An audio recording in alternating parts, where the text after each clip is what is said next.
ओम नमः सिद्धिभ्यः। नमो अरिहन्ताणं, नमो सिद्धाणं, नमो ऐर्याणं, नमो वज्रायाणं, नमो लोहे सौवसावनम्। मंगलम भगवान वीरो, मंगलम गौतमो गणी, मंगलम कुंडकुंडार्यो, जैन धर्मोस्तु मंगलम। सर्वमंगल्य मंगल्यम सर्वकल्याणकारकम, प्रधानं सर्वधर्माणां जैनं जयतु शासनं, जैनं जयतु शासनम्। नमः श्रीवर्धमानाय निर्दुत्मकलिलात्मने, सालोकानं त्रिलोकानं तद्विद्यादर्पणयति। चेतिले चेतन, चेत्या वीणा हेम चालसी।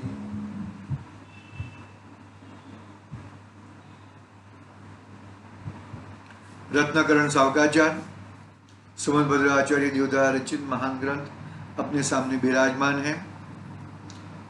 आचार्य देव ने 5वें शिक्षाव्रत में, 5वां अधिकार शिक्षाव्रत में जिनेंद्र भगवान हमें किस तरह से दान देते हैं वो हमें वो बात बताई।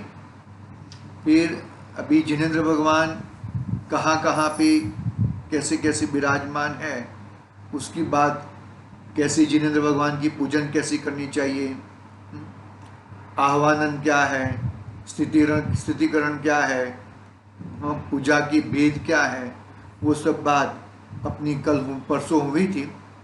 कल तो नहीं हो पाया था, कल पाठशाला था, परसों का रिकॉर्डिंग भी नहीं हुआ था। ठीक है, अभी आगे अकृत्रिम जिन चैत्यालयों का वर्णन करते हैं आचार्य देव। अकृत्रिम जैन चैत्यालय, अकृत्रिम जैन चैत्यालय सभी जगह पे हैं, मध्यलोक में भी है, ऊर्ध्वलोक में भी है, और अधोलोक में और ऊर्ध्वलोक में, सभी जगहों पे जैन चैत्यालय हैं। वो जैन चैत्यालयों की वर्णन करते हैं। हम यहाँ पर बैठे बैठे सभी जैन चैत्यालयों का वंदन कर सकते हैं। अकृत्रिम जैन चैत्यालय चारों दिशाओं में, 8 दिशाओं में, ऊपर नीचे सभी जगह पे जैन चैत्यालय हैं, जिनेंद्र भगवान विराजमान है, ऐसी बात यहाँ पर है। देखो, अकृत्रिम जैन चैत्यालयों का वर्णन। यहाँ प्रकरण पाकर ध्यान की शुद्धि के लिए, प्रकरण आया है ना, तो प्रकरण पाकर ध्यान की शुद्धि के लिए अकृत्रिम जैन चैत्यालयों का स्वरूप श्री त्रिलोक सार जी ग्रंथ के अनुसार कुछ लिखते हैं।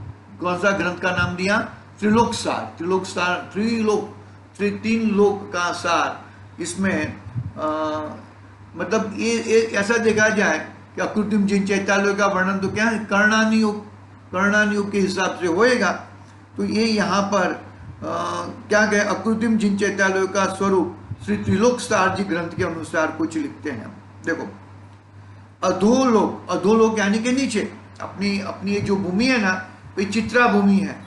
चित्रा भूमि के ऊपर भाग में, ऊपर के भाग में हमारा मध्यलोक बसा हुआ है, और चित्रा भूमि के नीचे के भाग में नरक है, और ऊपर ऊर्ध्वलोक है। ऊर्ध्वलोक यानी कि स्वर्ग आदि, बरोबर है। तो अधोलोक में 7,72,00,000 भवनवासी देवों के भवन है। कितने हैं? 7,72,00,000 भवनवासी देव है, उनके भवन है। भवन आई बात समझ में? 7,72,00,000। उनमें कितने ही भवन में तो असंख्यात योजन विस्तार वाले हैं, और कितने ही संख्यात योजन विस्तार वाले हैं। इनमें से प्रत्येक भवन में एक एक जिन मंदिर है, और जिनकी असंख्यात भवनवासी देव वंदना करते हैं। उस प्रकार 7,72,00,000 जिन मंदिर अधोलोक में हुए। कितने हुए? 7,72,00,000 अधोलोक में जिन मंदिर हुए। मध्यलोक में अकृत्रिम जिन चैत्यालोक की संख्या गिनाते हैं। देखो मध्यलोक में 5 मेरु, एक मेरु में कितने जिन मंदिर हैं? 108। एक मंदिर में, एक मेरु में 102 सुदर्शन मेरु है। 5 मेरु संबंधी कितने जिनालय हैं? 80। 16, एक मेरु में 16 जिनालय है। 16 जिनालय, 16 पंचा 80। और नंदीश्वर तो 108 का। नंदीश्वर में 52 जिनालय। जिनालय मूर्तियों, अरे जिनालय कितने? मंदिरों की बात चल रही नहीं यहाँ पर। तो एक मंदिर में 108 जिनालय, 108 भगवान है, वो बात बरोबर है। लेकिन एक मतलब वहां पर कितने जिनालय हैं? तो 52 जिनालय हैं। ऐसा मध्यलोक में 5 मेरु पर 80 जिन मंदिर है। गजदंतों पर 20 जिन मंदिर है। कुलाचलों पर 30, विजयाधरों पर 170, देवकुरु उत्तर कुरु में 10 और वक्षार गिरी में 80, मनुष्योत्तर पर्वत पर 4, ईश्वाकार के ऊपर 4, कुंडलगिरी के ऊपर 4, रुचिगिरी के ऊपर 4 और नंदीश्वर द्वीप में 52। इस प्रकार मध्यलोक में 458, कितने? 458 अकृत्रिम जिन मंदिर है क्या पंचमेरु मध्यलोक में। 5 मेरु आ गए, नंदीश्वर धाम आ गया, रुचिकर द्वीप आ गया, ईश्वाकर द्वीप आ गया, कुंडलगिरी आ गया, सब मिला के अकृत्रिम जैन चैत्यालय।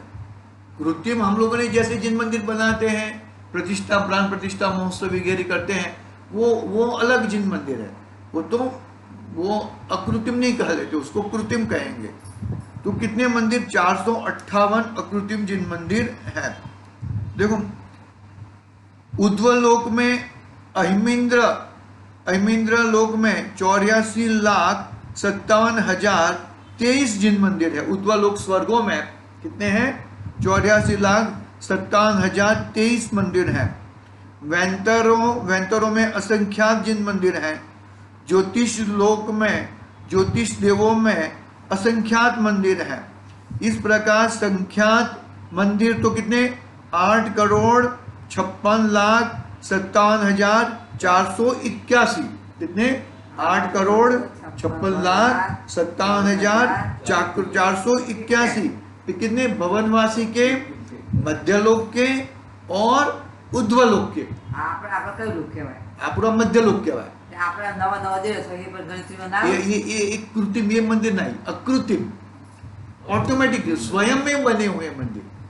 पंचमेरु में स्वयं में बने हुए हैं, नंदीश्वर द्वीप में स्वयं में बने हुए हैं, कोई किसने बनाया नहीं है।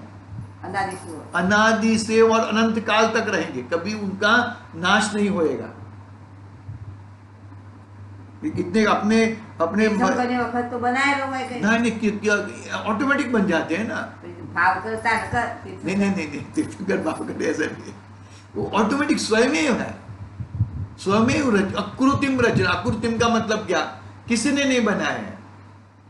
वही को भाव कर पहला तो बनाया हुआ है। नहीं क्यों नहीं बन जाते? क्यों नहीं बन जाते? बनते हैं भाई, वो बन जाते हैं। अकृत्रिम यानी कि किसी ने नहीं बनाए हैं।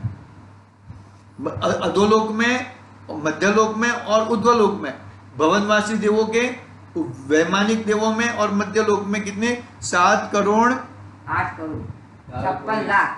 हाँ, 8,56,57,481। और वैंतर और ज्योतिषी के तो असंख्यात मंदिर है। वैंतरों में वैंतर देव हैं और ज्योतिषी देवों में तो असंख्यात, वो गिनती में नहीं है कितने मंदिर है, ऐसे असंख्यात मंदिर है वैंतर और ज्योतिषी देवों के। ज्योतिषी देव में कौन है? चंद्र सूर्य आदि है ना। चंद्र सूर्य वो तो ज्योतिषी देव के बड़े बड़े देव है। और जो भी स्टार दिखते हैं ना, वो सब ज्योतिषी देव है। ज्योतिषी देवों के विमान है। तो स्टार कितने हैं आकाश में? कितने स्टार है? असंख्यात है ना। किसी को मालूम नहीं कितने, काउंटिंग अनकाउंटेबल है। तो वहां पे एक एक स्टार में एक एक जिन मंदिर है, ऐसे हैं। क्या कहते हैं, देखो 8,56,57,481 है। वैंतर और ज्योतिषी के तो असंख्यात जिन मंदिर है। जिनालयों का स्वरूप, जिनालय किस प्रकार के जिनालय हैं उनका स्वरूप बताते हैं। देखो जिनालय 3 प्रकार के होते हैं, 3 प्रकार के, उत्कृष्ट, उत्कृष्ट, मध्यम और जघन्य। उत्कृष्ट એટલે बहुत बड़ा बड़ा, मध्यम और जघन्य। उनमें उत्कृष्ट, मध्यम और जघन्य मंदिरों का विस्तार निम्न प्रकार है। देखो मंदिर लंबाई योजन में उत्कृष्ट 100 योजन है, 100 योजन की लंबाई है, और चौड़ाई 50 योजन और ऊंचाई 75 योजन। मध्यम में 50 योजन, 25 योजन और 37.5 योजन ऊंचाई है। और जघन्य में 25, 12.5 और पौने 19 योजन का ऊंचाई है। ऐसे उत्कृष्ट, मध्यम और जघन्य मंदिरों के हैं। देखो इन मंदिरों में 3 दरवाजे होते हैं, 3 दरवाजे होते हैं। हाँ, भगवान की तरफ मंदिर वो नहीं रहता है। हाँ, जिन मंदिरों में 3 दरवाजे हैं, इनमें सामने की ओर से एक बाजू से और 2 द्वार, ऐसे 3 द्वार हैं। जिन मंदिरों का दरवाजा का माप, जिन मंदिरों का दरवाजा कितना बड़ा होता है वो बताते हैं। 100 योजन, 100, 50 योजन और 25 योजन। तो यहाँ पर ऊंचाई, दरवाजा की ऊंचाई 16 योजन है। 8 योजन मध्यम में और 4 योजन। चौड़ाई 8 योजन, 4 योजन और 2 योजन। और बाजू के दरवाजा 8 योजन का ऊंचा और 4 योजन का चौड़ा, 4 और 2 मध्यम में, और जघन्य में 2 और 1 योजन। इस प्रकार का मंदिरों की रचना बताई यहाँ पर। देखो मतलब बहुत सारे मंदिरों में ऐसा 3 दरवाजा होते, एक मेन दरवाजा और साइड में 2 दरवाजा और भी गभारा होएगा, ऐसा रहते हैं मंदिरों की। हाँ, यहाँ भद्रशाल वन में, नंदन वन में, नंदीश्वर द्वीप में तथा स्वर्ग के विमानों में उत्कृष्ट प्रमाण वाले जिनालय हैं। भद्रशाल वन यानी कि पंचमेरु, सीधा बैसो, पंचमेरु जिनालय, भद्रशाल वन, नंदन वन, नंदीश्वर द्वीप और स्वर्ग के विमानों में उत्कृष्ट बहुत बड़े बड़े प्रमाण वाले जिनालय हैं। सोमनवस, रुचक पर्वत, कुंडलगिरी पर, वृक्षारगिरी पर, ईश्वाकार पर, मानुष्योत्तर पर, कुलाचलों पर मध्यम प्रमाण वाले मंदिर हैं। पांडुक वन के जिनालय जघन्य प्रमाण वाले हैं। विजयार्ध पर्वत के ऊपर जम्बू शालमिल वृक्षों में जिन मंदिरों की लंबाई 1 कोस की है। शेष भवनवासी देवों और भवनों में वैंतरों व ज्योतिषी देवों की जिनालय यथा योग्य लंबाई प्रमाण है। जितनी जिनेंद्र भगवान ने देखी उतनी मतलब मालूम नहीं है ना, हमें मालूम नहीं है, जिनवाणी में नहीं आया है, तो जिनेंद्र भगवान ने देखी है, इतनी उनकी लंबाई, चौड़ाई और ऊंचाई रहती है। अब जिन मंदिरों को बाह्य परिक्रह कहते, बाह्य कितना बड़ा रहता है वो बताते हैं। देखो सभी जिन भवनों में 4 तरफ 4 द्वारों सहित मणिमय 3 कोट हैं। द्वारों में से होकर जाने के लिए प्रत्येक रास्ते एक मान स्तंभ है तथा 9 स्तूप है। तीनों कोटों के भीतर पहले सुंदर कोट की अंतराल जगह में वन है। तीसरे कोट के बीच में ध्वजा है। तीसरा कोट और चैत्यालय के बीच में चैत्य भूमि है। उन जिन भवनों में 108 गर्भगृह है, गर्भालय रहता है ना, वो तो 108 गर्भगृह है जी। उन जिन भवनों के बीच में गर्भगृह की हाँ, इन जिन भवनों के बीच में रत्नों के खंभों सहित स्वर्णमय 2 योजन चौड़ा, 8 योजन लंबा 4 योजन ऊंचा देव छत अर्थात गुंबद सहित मंडप है। सभी भी 108 गर्भगृह है।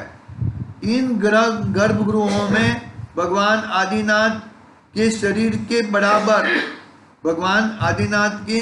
बराबर ऊंचाई वाली भगवान आदिनाथ का कितना है, 500 योजन था ना, 500 धनुष्य था, 500 योजन नहीं, 500 धनुष्य था ना, तो 500 धनुष्य के बराबर ऊंचाई वाली रत्नों की 108 जिन प्रतिमाएं हैं। कितनी है? 108 जिन प्रतिमाएं हैं। कैसी है जिन प्रतिमाएं? अलग अलग सिंहासन, 3 छत्र, अष्ट प्रातिहार्य सहित हैं, जिनके मस्तक पर नीले केश हैं। वे केश उद्गल रत्नों से बने हुए हैं।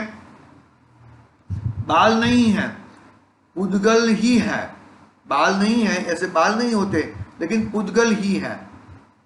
वज्र अर्थात हीरा मोती दांतों के आकार सहित हैं।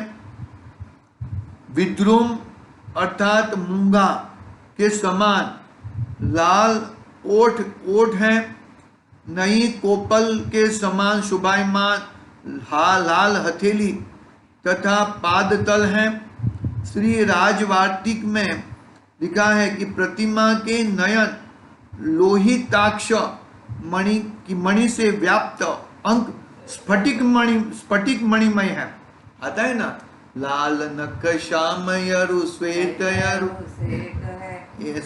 ऐसा है ना, वो अपना नंदीश्वर की जयमाला में आता है ना, ऐसा बात कहाँ है यहाँ पर। प्रतिमा के नयन लोहिताक्ष मणि से व्याप्त अंक स्फटिक मणि है। नेत्रों का श्याम तारा अरिष्ट मणिमय है। पलक वाफणी अंजन मूल मणिमय है। भ्रुकुट बोह की लता नीलमणिमय केशों से सहित है। ऐसी जिन प्रतिमाएं हैं 10 ताल प्रमाण लक्षणों से भरी है। 10 ताल प्रमाण लक्षणों से भरी है। यहाँ ताल का प्रमाण 12 उंगल है। ताल का प्रमाण 12 उंगल है। प्रथम देखते ही ऐसा लगता है कि जिनेंद्र मानो देख ही रहे हो, अपने हमें जिनेंद्र भगवान हमें देख ही रहे हो, मानो बोल ही रहे हो।